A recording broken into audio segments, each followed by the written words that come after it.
Part 3 of 6 PLL. Ngayon ay nasa part 3 of 6 na tayo ng PLL, Permutation of Last Layer.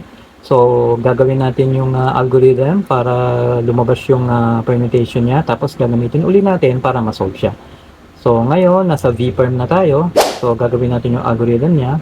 R, U prime, R, U, R prime. D, R, D prime, R. U prime, D, R2, U, R2, D prime, R2. So, itong red saka green, dapat nandito siya. Ayan. Tapos ito namang blue at saka orange, dapat nandito siya. Ayan. Tapos itong red at saka blue, dapat magpalit. So blue dapat nandito, red dapat nandito. Itong dalawa, dapat magpalit. Itong dalawa, dapat magpalit. So para siyang letter V. So ito yung V-perm o permutation. So gagawin uli natin yung algorithm para ma-solve siya. R, U prime, R, U, R prime. D, R, D prime, R. U prime D, R2 U, R2 D prime, R2. Okay?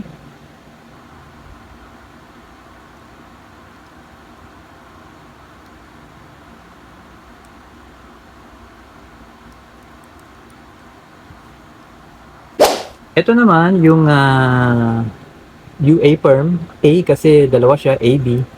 So, UA at saka UB. So, yung UA, counterclockwise siya. So, itong tatlo lang talaga ang involved, pero para siyang letter U, di ba? Okay? So, ito mapupunta dito, ito mapupunta dito, ito mapupunta dito. Okay? So, kailangan natin gawin ng tatlong beses para bumalik sa dating pwesto. So, ngayon, gagawin na natin. So, M2, U, M, U2, M prime, U, M2. So, kung mapapansin nyo, yung red napunta na dito, yung orange napunta dito, yung blue napunta dito. So, pag ginawa uli natin, magkakaroon uli ng counterclockwise rotation, yung blue mapupunta dito, red mapupunta dito, at saka yung orange nandito. So, kailangan na tatlong beses para bumalik sa dating pwesto. So, pangalawa na to, M, 2, U, M, U2, M prime, U, M2. Isa pa, M, 2, U, M, U2, M prime, U, M2. Ayan.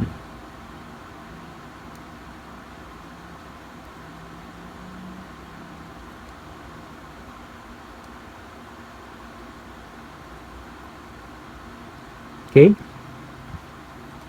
Ito naman, UA pa rin. UA.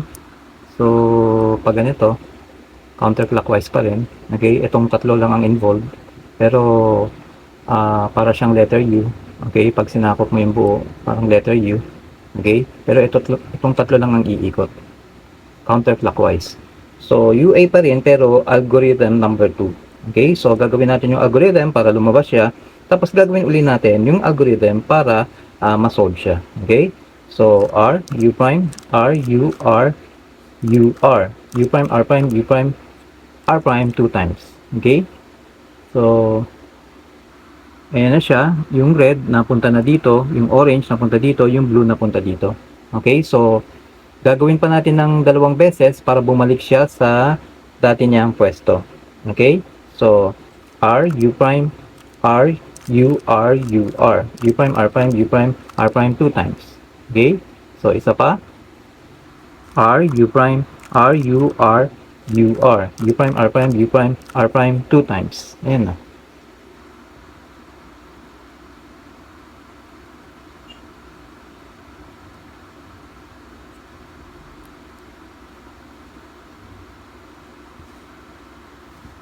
Ito naman yung UB, kanina UA, ngayon UB. So, pag ganito siya, pa-clockwise naman. Okay? So, ito mapupunta dito, ito mapupunta dito, ito mapupunta dito. So, kailangan natin na gawin ng tatlong beses para bumalik siya sa dating ng pwesto. Okay? So, gawin na natin.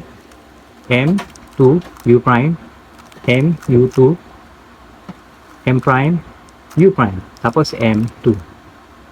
So, yung red napunta na dito, yung blue napunta na dito, yung orange napunta na dito. So, kailangan natin nang gawin ng dalawang beses pa para bumalik siya sa dati ng pwesto. So, M, 2, U prime, M, U2, M prime, U prime, M2. Isa pa, M2, U prime, M, U2, M prime, U prime, M2. Ayan na.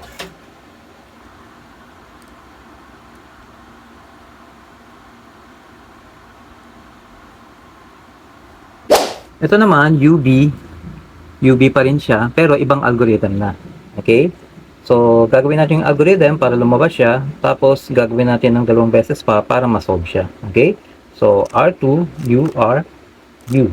R prime, U prime, R prime, U prime, R prime. U, R prime. Okay? So, yung pula, napunta na dito. Yung blue, napunta na dito. Yung orange, napunta na dito. So, clockwise rotation siya. So, gagawa pa tayo ng dalawang beses. Okay, gagawin pa natin ng dalawang beses para ma-solve siya. R2, U, R, U. R prime, U prime, R prime, U prime, R prime, U, R prime. Okay, isa pa. R2, U, R, U. R prime, U prime, R prime, U prime, R prime, U, R prime. Okay.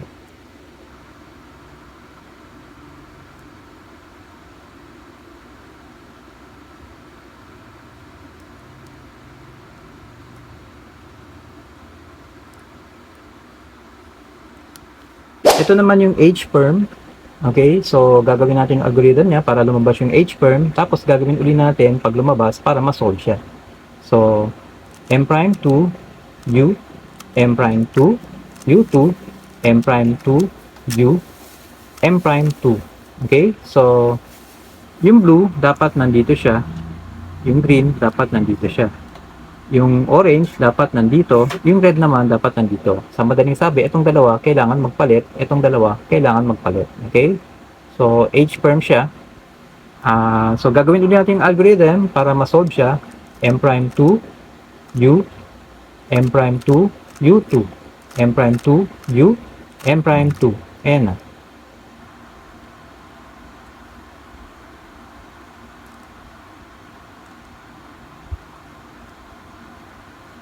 So, huwag kalimutan Mag-subscribe. Maraming salamat po.